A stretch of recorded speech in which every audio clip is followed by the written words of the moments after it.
ತಿಂಗಳ 25ನೇ ತಾರೀಕು 2026 ನೈಋತ್ಯ ರೈಲ್ವೆ ಗೂಡ್ಸ್ ಮ್ಯಾನೇಜರ್ ಹುದ್ದೆಗಳಿಗೆ ಈ ತಿಂಗಳ 25ನೇ ತಾರೀಕು ದಿನ ಎಕ್ಸಾಮ್ ನೇಮಕಾತಿ ವಿಚಾರ. ಅದರಲ್ಲಿ ಹುಬ್ಬಳ್ಳಿಯಲ್ಲಿ 179, ಅದಾದ ಬೆಂಗಳೂರಲ್ಲಿ 112, ಅದಾದ ನಂತರ ಮೈಸೂರಲ್ಲಿ 139. ಇಲ್ಲಿ ಮೊದಲನೇ ವಿಷಯ ತಗೋಬೇಕು ಏನಂತಂದರೆ, ಈ ಎಲ್ಲ ಎಕ್ಸಾಮ್ಗಳು ಹಿಂದಿ ಮತ್ತು ಇಂಗ್ಲೀಷಲ್ಲಿ. ನಮ್ಮ ಹೋರಾಟ 2 ದಶಕದಿಂದ ಹೋರಾಟ ಇದೆ. ಕನ್ನಡದಲ್ಲಿ ರೈಲ್ವೆ ಎಕ್ಸಾಮ್ ಬರೀಬೇಕು. ರೈಲ್ವೆ ಎಕ್ಸಾಮ್ ಅಂತಲ್ಲ, ಕೇಂದ್ರ ಸರ್ಕಾರದ ಏನೇ ಎಕ್ಸಾಮ್ ಕರ್ನಾಟಕದಿಂದ ನೀವು ಇಲ್ಲಿ ಒಯ್ತೀರಿ ಅಂತಂದ್ರೆ ಅವ್ರು ಕನ್ನಡಿಗರೇ ಒಯ್ಬೇಕು. ಸಂಘಟನೆ ಉದ್ದೇಶ 2 ದಶಕದ ಹೋರಾಟ. ತಮ್ಗೆ ತಿಳಿದಂತೆ 2008ರಲ್ಲಿ ಚಾಲನೆ ಆದಂಥ ಈ ರೈಲ್ವೆ ಹೋರಾಟದಲ್ಲಿ ಯಾರು ನಮ್ಮ ಮಾಜಿ ರೈಲ್ವೆ ಸಚಿವರಾದ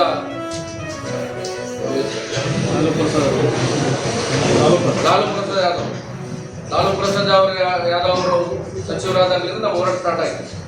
ಕಂಪಲ್ಸರಿ ಪ್ರಾದೇಶಿಕ ಕನ್ನಡದಲ್ಲೇ ಎಕ್ಸಾಮ್ ಬರೀಬೇಕಂತೇಳಿ ಆ ವಿಚಾರದಲ್ಲಿ ಉಗ್ರ ಹೋರಾಟ ಆಯಿತು. ಹಿಂದೆಲ್ಲಿ ಹೆಂಗಾಗ್ತಿತ್ತು ಅಂತಂದ್ರೆ, ಈ ರೈಲ್ವೆ ಎಕ್ಸಾಮ್ ಕರೆದಾಗ ಬಿಹಾರ್ನಿಂದ ರೈಲ್ವೆ ತುಂಬ್ಕೊಂಡ್ಬಿಡೋದು.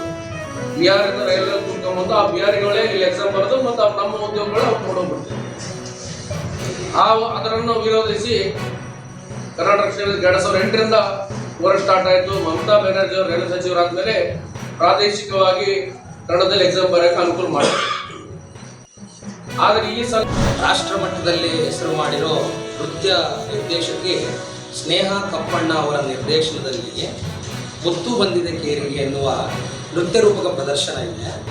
ಅದರಲ್ಲೂ ಇದಕ್ಕೆ ಸಂಗೀತ ಸಂಯೋಜನೆ ಮಾಡಿದವರು ರಾಷ್ಟ್ರ ಮಟ್ಟದಲ್ಲಿ ಹೆಸರು ಮಾಡಿದ ಪ್ರವೀಣ್ ಡಿ ರಾವ್ ಅನ್ನೋರು ಇದಕ್ಕೆ ಸಂಗೀತ ಸಂಯೋಜನೆ ಮಾಡಿದ್ದಾರೆ. ಸೊ ಅವರ ಸಂಗೀತ ಸಂಯೋಜನದಲ್ಲಿ ಒಂದು ಟೋಟಲ್ ಕನಕದಾಸರ 315 ಕೀರ್ತನೆಗಳು ಮತ್ತು ಕಾವ್ಯಗಳು ಏನಿದ್ದಾವೆ ಆ ಕಾವ್ಯಗಳಿಗೆ ಸಂಗೀತ ಸಂಯೋಜನೆ ಮಾಡಿ 75 ನಿಮಿಷಗಳ ಕಾಲ ವೇದಿಕೆ ಮೇಲೆ 25 ಜನ ಕಲಾವಿದರು ನೃತ್ಯ ರೂಪದಲ್ಲಿ ಪ್ರದರ್ಶನ ಮಾಡ್ತಾರೆ.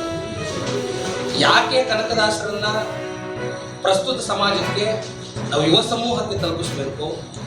ಸಾಂಸ್ಕೃತಿಕ ರಂಗದಲ್ಲಿ ನಾವು ಯೋಚನೆ ಮಾಡುವುದಾದರೆ, ಮಹಾತ್ಮರನ್ನು ಕೂಡ ಈ ದೇಶದ ಈ ನೆಲದಲ್ಲಿ ಹುಟ್ಟಿದ ಮಹಾತ್ಮರನ್ನ ಒಂದು ಗೋಡೆ ಕಟ್ಟಿ ಸೀಮಿತ ಮಾಡಿದ್ದೇವೆ. ಸೊ ಸಾಂಸ್ಕೃತಿಕ ವಲಯ ಬಹಳ ಆತಂಕದಿಂದ ಮಹಾತ್ಮರನ್ನ ಬಂಧನದಿಂದ ಬಿಡಿಸಬೇಕಾಗಿದೆ. ಯಾವ ಮಹಾತ್ಮರು ಮನುಷ್ಯರ ಅಸಮಾನತೆ, ಜಾತಿಯಿಂದ ದೂರ ಇಟ್ಟರೋ, ಎಲ್ಲವನ್ನ ದೂರ ಸರಿಸಬೇಕಂತ ಹೇಳಿದ್ರು, ಅದೇ ಮಹಾತ್ಮರನ್ನ ಒಂದು ಬಂಧನಕ್ಕೆ ಸೀಮಿತ ಮಾಡಿದ್ರು. ಹಾಗಾಗಿ ಸಾಂಸ್ಕೃತಿಕ ವಲಯ ಬಹಳಷ್ಟು ಎಚ್ಚರಗೊಂಡು ಎಲ್ಲ ಮಹಾತ್ಮರನ್ನ ಪ್ರತಿಯೊಬ್ಬರಿಗೂ ತಲುಪಿಸುವ ನಿಟ್ಟಿನಲ್ಲಿ ಸಾಂಸ್ಕೃತಿಕ ವಲಯ ಕೆಲಸ ಮಾಡ್ತಿದೆ. ಆ ನಿಟ್ಟಿನಲ್ಲಿ ಕನಕದಾಸರು ಈಗಿನ ವಾಸ್ತವ ಸಮಾಜಕ್ಕೆ ಪ್ರಸ್ತುತ ತುಂಬ ಅವಶ್ಯಕ ಅನ್ನೋ ನಿಟ್ಟಿನಲ್ಲಿ ಕನಕದಾಸರ ಕೀರ್ತನೆಗಳನ್ನು ಒಳಗೊಂಡು, ಅವರ ಜೀವನವನ್ನು ಒಳಗೊಂಡು ಇಡೀ ರಾಜ್ಯಾದ್ಯಂತ ಪ್ರದರ್ಶನ ಮಾಡ್ತಿದ್ದಾರೆ. ಇವತ್ತು ಬೀದರಲ್ಲಿ ಪ್ರದರ್ಶನ